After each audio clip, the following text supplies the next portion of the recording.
Okay, good morning. We are now in Indianapolis. Let me just show you the picture of this city. There's a big city. Look at that. Bank of Montreal. Bank from Canada. So this is Indianapolis, big city in Indiana. It's about 9 o'clock. 9:15 in the morning, and this is where I was dropped off right here by the bus, and that's the bus station over there across the street. There's police cars everywhere here, and I'm standing in front of these big buildings here to continue with my video series here.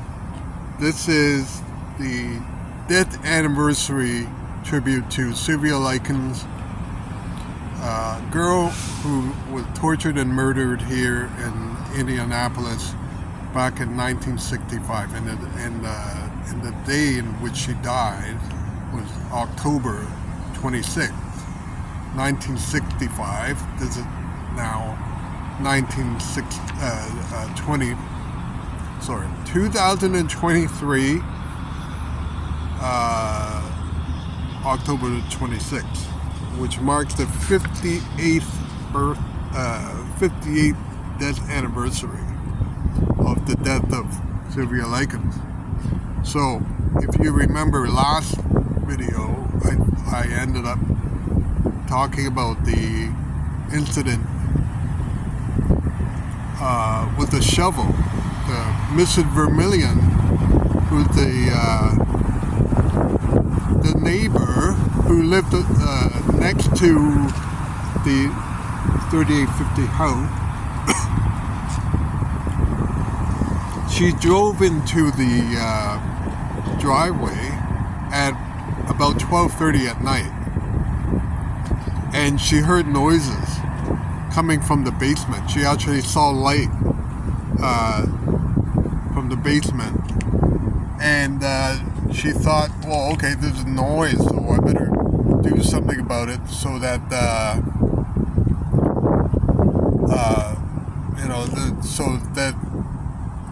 they would stop the noise, whatever was going on. But then later on at about 3 a.m., October 26th, the noise stopped. And then because it stopped, she went back to sleep because it had stopped. So instead of investigating that perhaps the girl that she had seen before during a barbecue or while visiting Gertrude's house was walking around dazed and didn't look well, with injuries and not being social. Instead of investigating about that, maybe Sylvia was in trouble, maybe she was getting abused. Instead of doing anything to help Sylvia, she went back to sleep because the noise had stopped, the noise that was bothering her. So when I think about this case, I get really frustrated. I'm sure many of you do as well, because this is crazy. I mean, you guys are blind. Are you blind? You can't see this poor girl being tortured and being neglected, and actually see her getting hot water splashed in her face and being hit, even publicly. So you don't do anything about it? So anyway, I'm going to continue from that point. Here's the summary from joyousliving.com. The summary of what happened on October 26th. It says, Sylvia succumbs to her injuries and dies. Cause of death is brain hemorrhaging, shock, and malnutrition. And from For the Love of Sylvia blogspot.com, it says after this, after Sylvia died, that Lester and Betty, who were in Florida, were notified by authorities that Sylvia had died. So I'm just going to right now do something which is not exactly just talking about October 26th, but talking about the whole ordeal of Sylvia. Now, it says that her death was caused by the brain hemorrhaging, probably caused by being hit in the head by heavy objects, such as the iron curtain rod, shock and malnutrition. Malnutrition being she was fed pieces of toast maybe, or a little bit of donuts. And also at the end, towards her death, and we would talk about this later when I will actually quote from the book, or follow from the book, how Sylvia was in that day, on this day, later on, around 2-3 o'clock in the afternoon, was very unresponsive, and couldn't even recite the alphabet past ABCD, was being fed food, donuts and milk, but refused the food. So she was already in a lot of in a state of severe distress. But so that malnutrition was part of the injury that led to her death. But what I want to do now is for the reader to look at all the other stuff that may not have necessarily killed her, okay? But nevertheless, suffered and endured by her for basically doing nothing wrong at all. Basically, she was in this ordeal because she was neglected by her parents and ran into these monsters, and basically being beautiful, which is how she was born. And was it her fault that some woman, 37, washed away, a woman that suffered so many broken marriages and miscarriages, decided to give you a hard time in your life because her life was messed up? Why was it Sylvia's fault? It wasn't. But in this world, this kind of stuff can happen. Sorry. This kind of stuff can happen. So when people get jealous of you, and they can give you a hard time because they don't like what you have.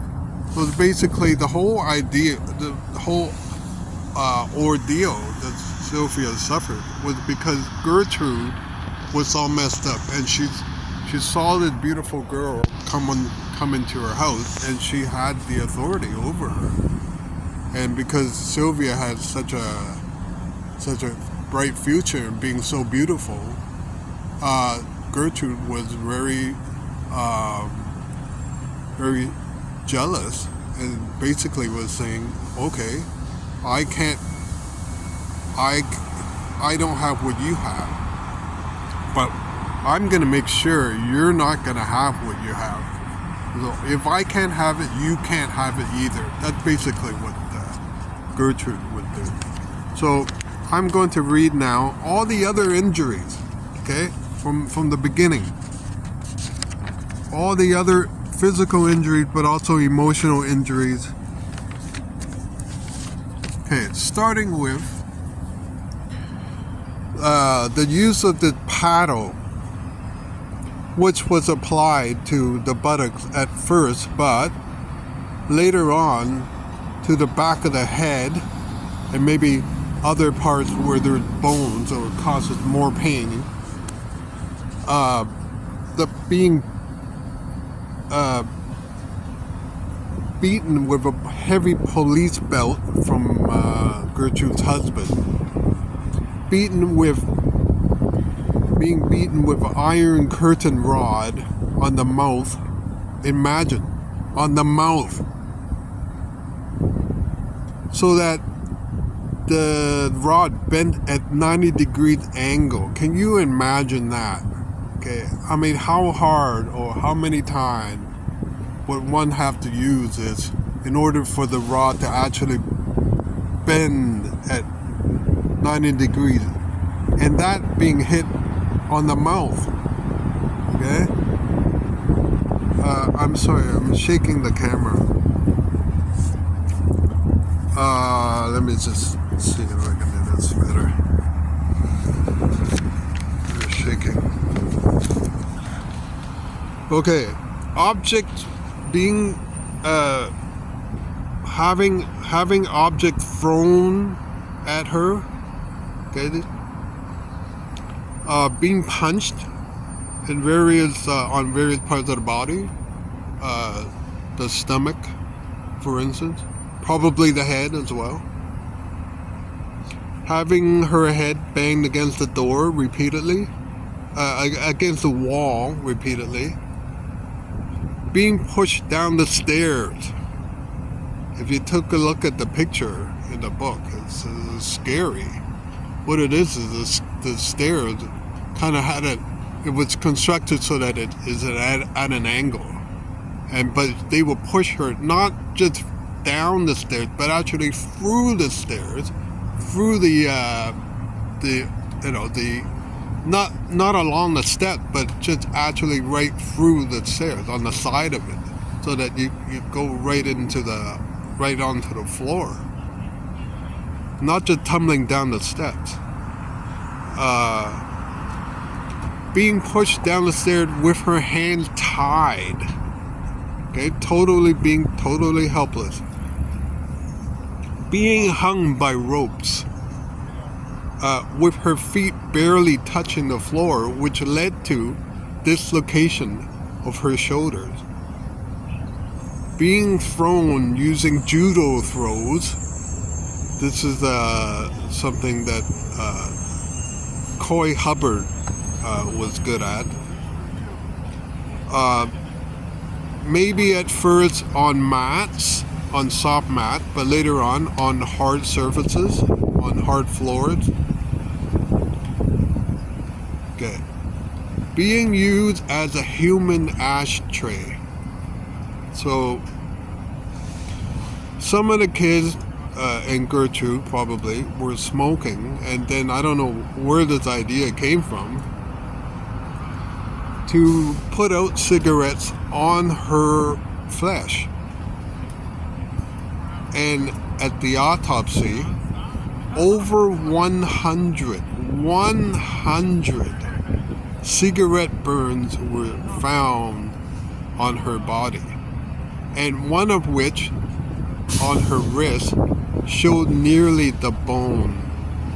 So they must have repeatedly put their cigarettes out on that one spot, so much that almost the bone almost showed. You can imagine the pain of that. Has anyone ever accidentally burned yourself on a stove, or somebody lit a cigarette and accidentally touched you, just a little bit of the ashes? Even that hurts, right? Let alone having the cigarette actually push into your arm or other parts of your body. Okay, so let me go on.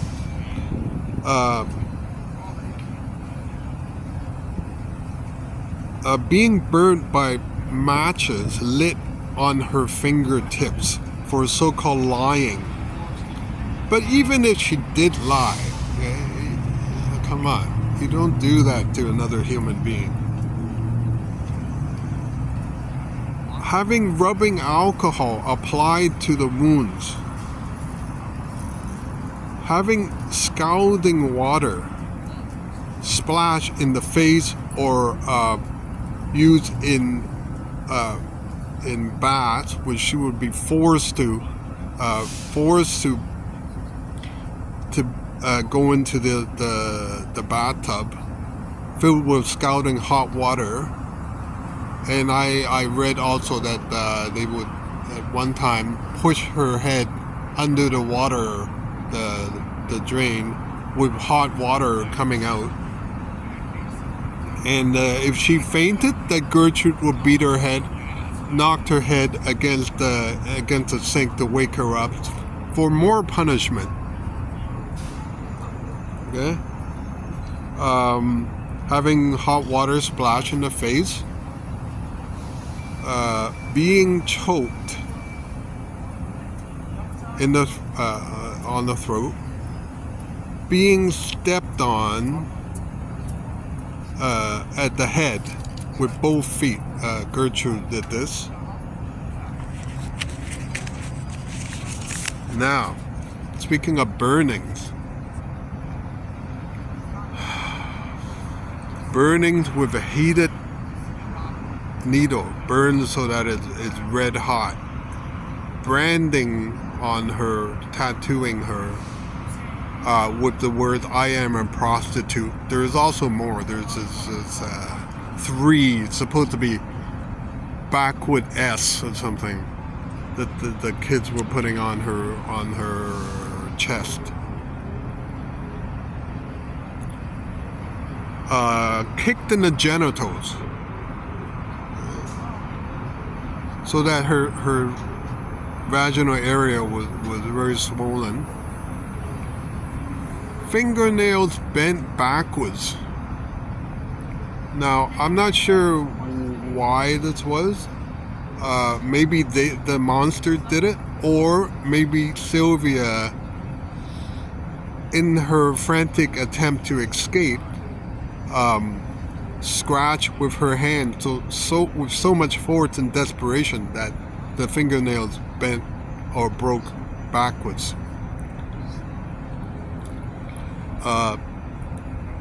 Her lips at the autopsy would determine that her lips were chewed to shreds, probably from being fed very little and wanted to eat her own lips.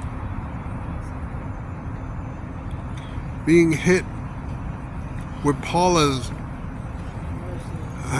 heavy cast, and this cast was for an injury that Paula inflicted on herself in an attempt to hit Sylvia. So she broke her own arm, and so she had a cast on her arm, and she hit Sylvia with the cast. It was probably not light, and she hit Sylvia with this cast. Okay, so those are some of the physical injuries, which may not have killed her, but nevertheless suffered by Sylvia. Now, aside from physical suffering, oh, by the way, I could have left out some of these atrocities committed to her. Maybe viewers can think of some other one or recall some other things that the Gertrude and her henchmen or hench children did on Sylvia. So now I would talk about some of the emotional suffering. They forced her to eat the feces from the baby's diaper, and they forced her to drink urine.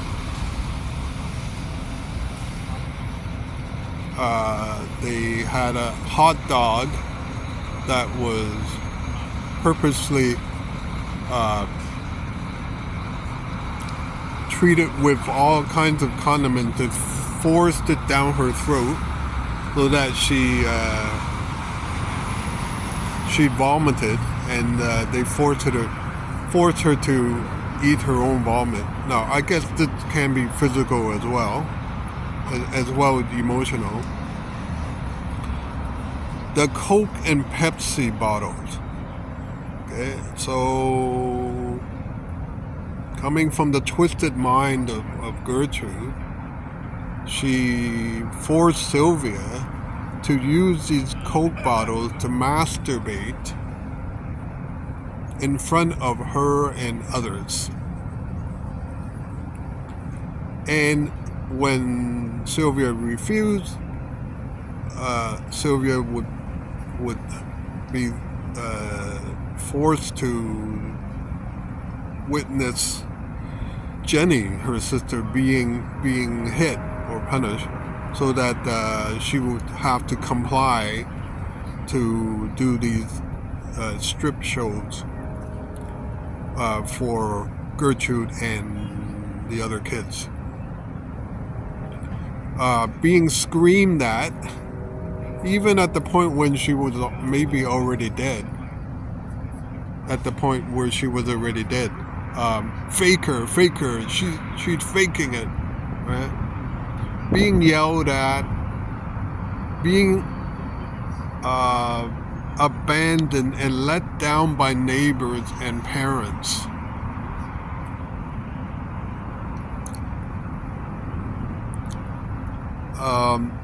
So many people could have helped Sylvia, including Jenny, in my opinion. She could have done many things. For example, when the nurse came over, the nurse is right there. And and Gertrude and Paula, at least one of the daughters was right there. All you had to do was to scream and say, Sylvia is in the basement. Because the nurse was told that Sylvia was not at the house at the time, but she was. All Jenny had to do is just scream and say, my sister is down there in the basement. And the nurse would have done something, but Jenny didn't do that. Being accused as being a prostitute. Being accused of being pregnant. But it was actually Paula who was pregnant, not Sylvia. Being forced to write a phony letter to her parents. And how she had offended Gertrude in so many ways. Okay, so this is a summary of some of the, a list of some of the emotional suffering that she endured. I spoke about the physical, but there's also emotional suffering, and the one form of emotional suffering is basically being let down. So many people could have helped her, but they didn't.